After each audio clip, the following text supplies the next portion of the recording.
especially think about how burning of an issue something like racial equity is. We're thinking twice about naming our events after Jefferson and Jackson. Maybe we should name it for a person who's living. Maybe we should name it after a person of color.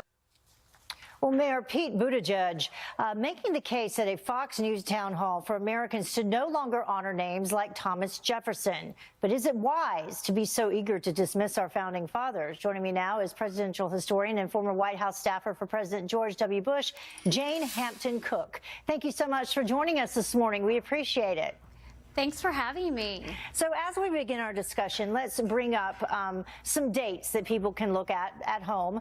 These are different dates that we have when people attempted to, pull down these particular statues or deface them. You can see February of 2017, November of 2015, October of 2015, and then September of 2016. Is this a good idea? Well, we need to... everyone's morally conflicted. We've all done things that are morally conflicting, and Mayor Pete did mention that. But we have to remember that people like Thomas Jefferson gave us some amazing founding principles. His best words, Jefferson's best words, are in the Declaration of Independence, that all are created equal, endowed by a creator with inalienable rights, life, liberty, and the pursuit of happiness.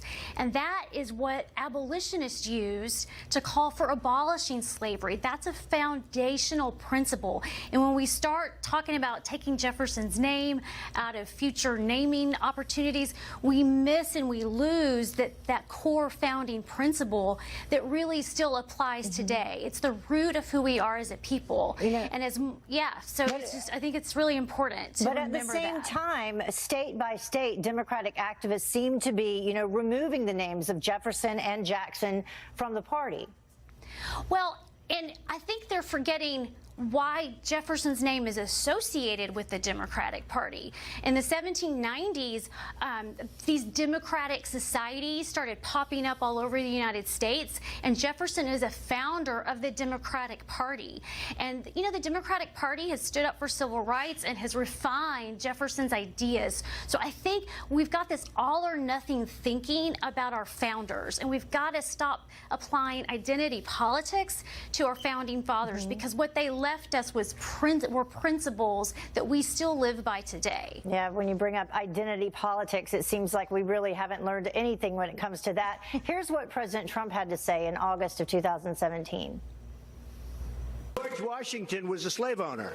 Are we going to take down statues to George Washington? Think of Thomas Jefferson. You like him? I do. Okay, good. Are we going to take down the statue? Because he was a major slave owner.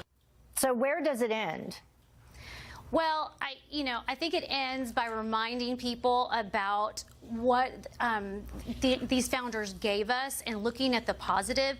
Mount Vernon, which is George Washington's home, mountvernon.org, has a great article about how George Washington's views on slavery changed because of these founding principles, and it led him to free his slaves. So there's a lot to learn, and I think we're just kind of washing everything away, and we're going to lose who we are at the root of, that we are all created equal. Yeah, and can you make the future better if you attempt to erase the past?